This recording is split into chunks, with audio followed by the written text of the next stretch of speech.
রাস্তা থেকে ঘুরে থাকলো আর তার না আপনার লিগা একদম ম্যাজিস্ট্রেটের সামনে কইছে আমি গেলাম নোটিশ এনে কইতাম না আগে কই জিপিএস শো আসেনি হ্যাঁ দেখতে নেই এই ভাই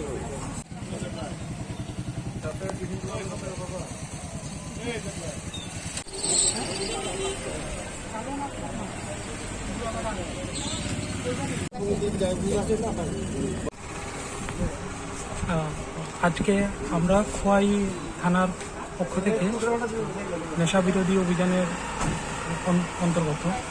এলাকাবাসীর সহযোগিতায় আমরা আজকে এখানে খোয়াইয়ের চৌমোহনি এলাকায় নিবাস রায় এবং কানুনাথ শর্মা নামে দুজন মিডল এজ পার্সনকে কিছু হিরোইন সহ আমরা এখানে রিটেন করেছি এবং তাদের কাছ থেকে কিছু নগদ টাকা পয়সাও পাওয়া গেছে। আমরা ওদের এগেনস্টে একটা এনডিপিএসের মামলা নিচ্ছি এবং তদন্ত শুরু করছি।